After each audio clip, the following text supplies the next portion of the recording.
immediately.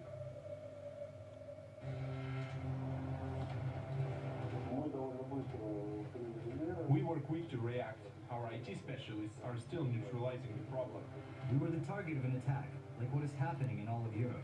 A large-scale attack. The recent attack is at an unprecedented level and will require a complex international investigation to identify the culprits. The number of companies affected by the malware continues to grow. Our correspondents in London and Washington bring us more about where the tools used in the attacks may have come from. What began as a national incident here in the UK affecting what at first was thought just a few NHS hospitals and GP surgeries across the country quickly snowballed into something far more sinister, a truly global cyber incident of an unprecedented level. The NHS here in the UK was perhaps the most prominent organisation to be affected by it. Hospitals and GP surgeries up and down the country, from Manchester and Liverpool to London, were simply paralysed in many cases by this hacking attack. We've had cases of ambulances being diverted to other treatment centres, putting strain on already stretched services. Doctors unable to access patient data, use phones and even use X-ray equipment. Undoubtedly, that did have an impact, with many outpatient appointments cancelled across the country and patients being told to stay away from hospital except in the most severe of cases. Now, security analysts have said although the NHS was not specifically targeted, this was something repeated, of course, by the Prime Minister, Theresa May. She said this was not an attack directed specifically solely at the NHS. It was part of a global issue. The NHS was left particularly vulnerable due to aging operating systems and security systems, and the fact that not enough money had simply been invested in protecting itself against cyber threats. Cyber security, of course, named one of the top 5 risks to the UK's national security, a priority in terms of tackling that. So questions will now be raised, of course, as to how to prevent this sort of major incident happening again in future, as this really has been on an unprecedented scale. In response to the hacking attack, we have world-famous whistleblower Edward Snowden speaking up on Twitter. He writes, "Whoa, NSA decision to build attack tools targeting U.S. software now threaten the lives of hospital patients."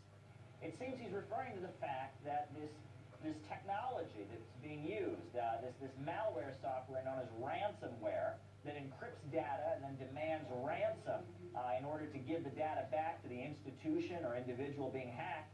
It's known as ransomware, and it was developed by the U.S. government. The NSA, the National Security Agency, apparently developed this software with their own research and with their own investigations and financed projects, and it was then leaked onto the internet by shadow brokers, which is a shady group that has been leaking NSA hacking tools onto the internet.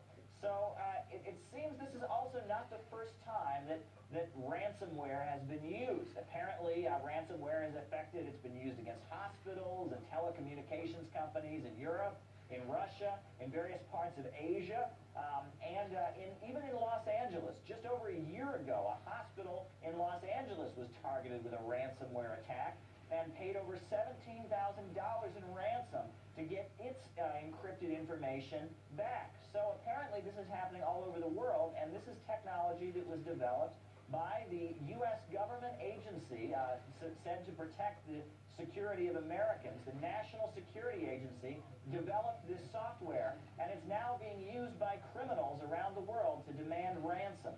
Very, very interesting discovery and development. We discussed how alleged NSA tools reportedly fell into the hands of criminals with Arvind Vohra of the U.S. Libertarian National Committee. What you have here is something that we've seen many times repeated by the U.S. government, which is spending a lot of time making something destructive. These NSA tools don't have a positive use. They can only be used for bad purposes. And then it predictably getting out of hand. We actually saw the same thing when the U.S. government trained many of the people who later became Al-Qaeda, and then again you had the same thing, training and technology getting out of hand. And what we're seeing here is a repeat of that overall problem. These tools are made for the NSA to allow them to infiltrate a wide variety of platforms. That's what they want to do. They want to make sure that they can infiltrate anybody's cell phone, anybody's tablet, anybody's computer. That's what these tools are for, and now they're again being used to infiltrate by someone else who got a hold of this immorally created technology, and now they're being used to do that just by people we don't want using them that way. As we've heard from our correspondents, and NSA tools being blamed for these attacks. However, that's not stopped some media outlets speculating about Russia's involvement. RT's Nadira Tudor will explain.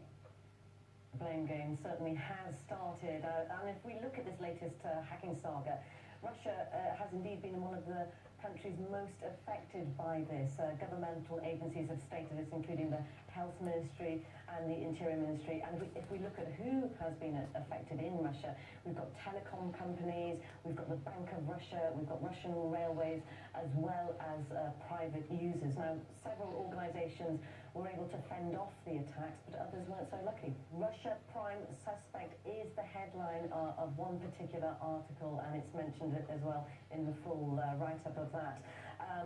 But if you try and search for any proof of evidence, this is the only thing that you'll find, and I'll read this out. It says all 5 countries want to massively disrupt Britain's security and undermine our sense of safety by attacking our critical infrastructure. It doesn't say anything else. I mean, it's like the same record being played time and time again, isn't it? But what we are seeing is a trend emerging, actually. If the word hacking is mentioned, it seems to be associated with Russia, that's for sure. Despite the fact that there's nothing there, and it doesn't seem to appear to be putting people off. New videos emerged showing angry workers at a car plant in central